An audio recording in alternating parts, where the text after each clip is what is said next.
Good day, people. What's going on? I thought I'd just start off with this video on my Sen hl150 monster truck. I'm just doing this video because I know a few of you out there have got this truck, and I know it comes really stiff straight out of the box. The suspension is just solid out of the box, but just for a quick little example, if I don't block the camera, if I just lift it a touch, you should be able to see where it just sags back down. Now, straight out of the box, it won't do that straight out of the box because the suspension setup is just too hard. It's like rock solid hard. So I'll show you how I did mine. I'll also show you a few upgrades that I've done to mine. If you've got one of these trucks, I hope this video helps you out. So let's get started. Let's take off this body. This truck is brushed, it's not brushless. So it's running a brushed ESC, a brushed motor, and I'm running it on a 2S battery. As you know, 2S batteries, 3S batteries unbrushed gets hot pretty quick. So to help mine, I've put a fan on top of the ESC and then concocted this here and put a fan just over the motor, which has been working pretty well since I've done that. I'll show you now how I've done it. This red plate is for an actual twin fan. It's for a motor, so this would be sat on like a heat sink. I just took it off, put the one fan here, used the one with the hole, put these screws through it, and then put this fan at the bottom with a nut, and there's another nut just down here. Same on the other side.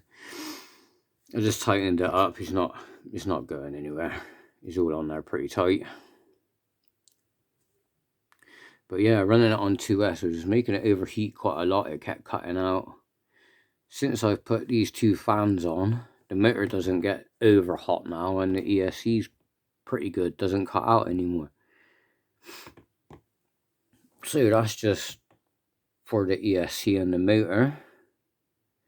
The next solution is the shocks, which everyone talks about on this truck. I know, guys, out of the box, right, these things are just so stiff. So stiff. The suspension hardly works. But as you can see, let me spin it around to the back end. There's no effort in that. One finger. See? So when I lift the truck,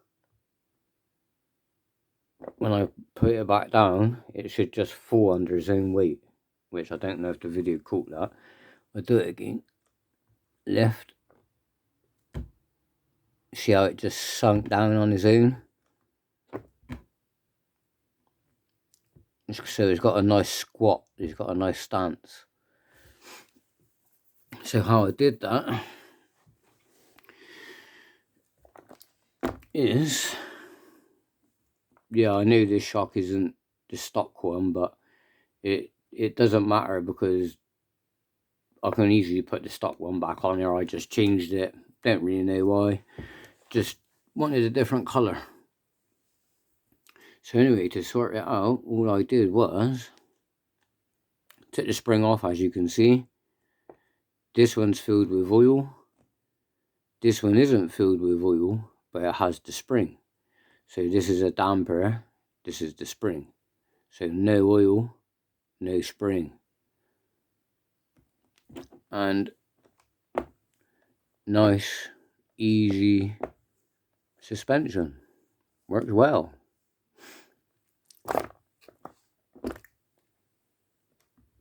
Again, the same on the front, exactly the same, guys. Didn't do nothing different. So oil, no oil, spring, no spring.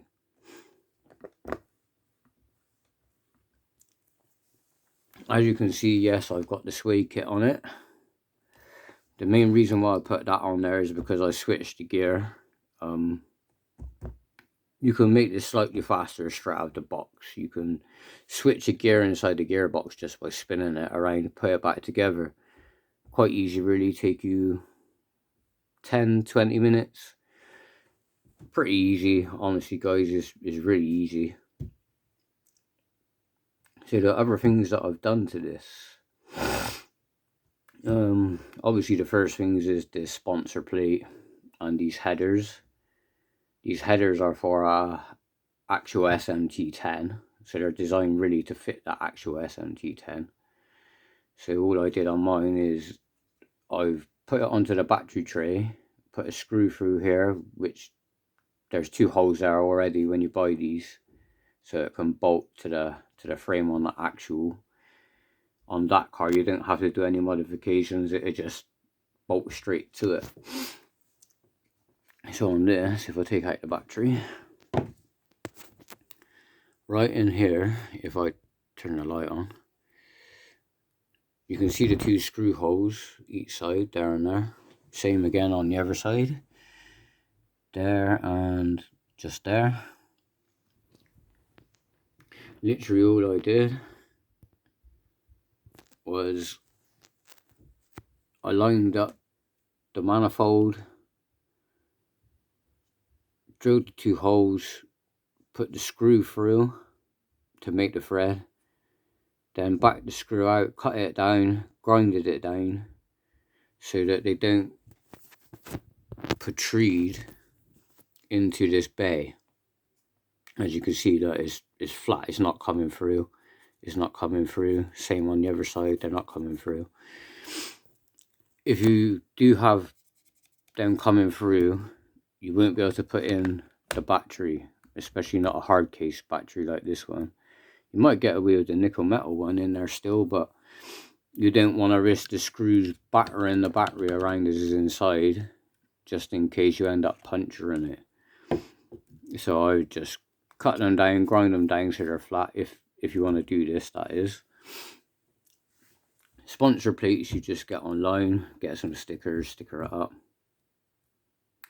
The other things I've done to this, I'll move that over there. So I'll put these bits in a line.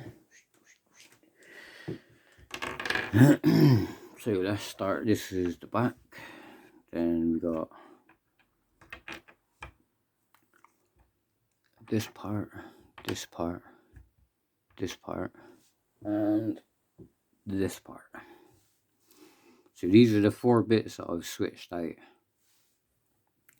This is the rear axle carrier, which goes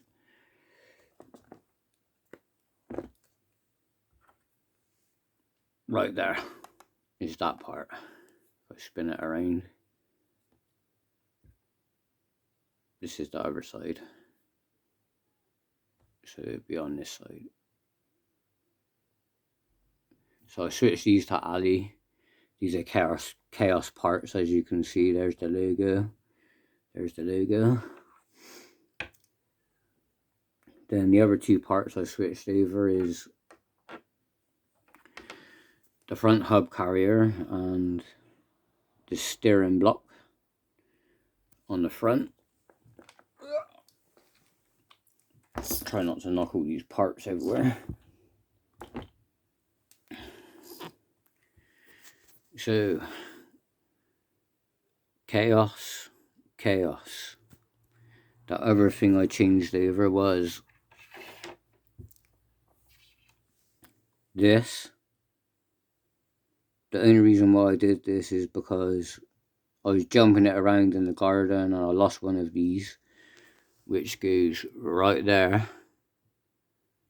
I can't figure, which goes right there. So this is called your kingpin.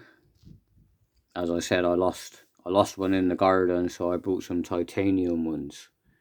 As you can see, this is just a normal black stock one, which comes standard on the truck. Now these trucks have known for these to come loose. Hence how I lost mine in the first place. So what I did to fix that was your front caster block right here. Oh, bloody focus, you twat. Right here, which is this part right here. Obviously same on the other side. What you do, if you don't want these bloody things to back out, put some thread lock into the hole here where the threads go. Don't know if I can catch the threads. Yeah, there you go. Well, anyway, just put some thread lock into that hole. Then take your kingpin, screw it in so it goes all the way in. Then back it all the way back out. Clean up all the excess that you'll get around here and inside here. Same on both ends. Just clean it off. Then also make sure there is no thread lock on the smooth part of the kingpin. On this smooth part. Just make sure there's none on there, because it goes inside this hole here on the steering block, so it would go through like that. So if there's thread lock on that smooth part, it would stop this from moving. So once you've screwed this in, back it out, clean it off, make sure there's no thread lock on this. You have to do this top and bottom, both sides. So just do what I said, put the thread lock into the holes, screw your kingpin in, clean off all the excess on the outside, leaving the thread lock inside this hole. Screw it all back together, wait for the thread lock to dry. Yeah, I haven't lost one of these kingpins since I've done that. Just remember, make sure you clean it and make sure there's none on this smooth part of this kingpin. Once you've done that, you'll be good to go. It won't back out. And just allow the thread lock to dry. Again, just make sure it's not on none of these moving parts. See, as you can see, if there's thread lock on there, it'd be jammed, it wouldn't turn. But as you can see, that turns easy. I could just do it like easy. And then the only other part I upgraded was this part. Which this is basically is your differential housing. So all the gears sit inside, your planetary gears sit inside there. And then you got a pin that runs through these holes, holding the gears. On mine, one of these holes split open and the pin was popping out. So if you was trying to accelerate, it would just, the pin would push out of this hole and then separate the gears. So when you pull off, as they separate, you would just hear like grinding noises. So I just changed this for the Chaos one. Easy to get, straight from Sen. Just get the Chaos one, change it to this one. Change it to the Chaos one. Get rid of the plastic one. Again, since I've done that, I've had no problems with it. In fact, since I've done all this, guys, I haven't had no problems with this truck whatsoever. It's actually a pretty good truck. I would still like to get the SMT10 though, I'm not gonna lie. The only other one thing I did do, which I haven't mentioned, only purely because I forgot, I don't have the original motor in this, guys. This isn't a Sen motor. So if you have one of these trucks and it goes and you don't want to go to Sen to get a motor, I'm actually using an FTX motor. You can use it in the Bugster or the Carnage, I believe. I don't know if it comes in any of the other cars, but yeah, it's just a FTX motor, guys. You can't really see the sticker in there now because I've kind of blocked it. But you could kind of see the blue bit on the sticker just there. But yeah, it's just a FTX motor out of a Bugster / Carnage / whatever else it fits in their range. The only reason why I've ended up doing that is because I had a Tamiya car, I was working on this, I converted it to brushless, and the motor was in the Tamiya box. I sold the Tamiya box with the car and didn't realise I left the motor for this in that box when I sold it. So I was a bit like, oh no. And I had one of these lying around, one of these FTX motors, and I just put it in here, and yeah, it works. It actually works just as good as it does when it comes out of the box. There's no real difference in it, to be fair. So if you got one of these and the motor goes, just shove a FTX motor in it. Trying to think if there's anything else, guys. Oh, one last thing. No, two last things. The first last one is 13mm spacers, front and rear each side, mainly just to space the wheels out. I'll put the shell back on.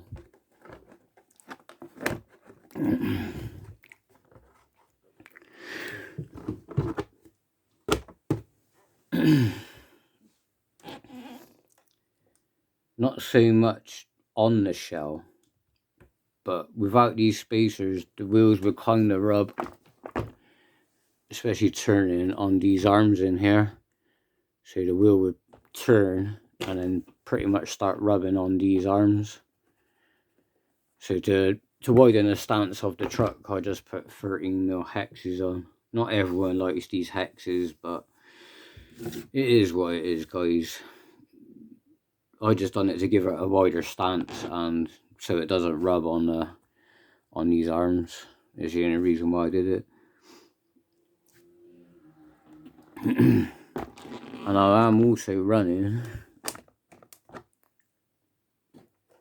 a separate switch for these fans, so I can run it. The normal switch to turn the car on is just underneath these wires, right there, and then this switch turns on the fans. So literally I just click and the fans will turn on, click, turn them off. Same with the on and off switch for the car. Turn it on, turn it off. Anyway, guys, that is pretty much it. If this helps you out, leave a comment. If you have any questions, again, leave a comment. I'll try and get back to you. If this helps you out and fixes some of your problems, like and subscribe. And thank you very much for watching. Take care.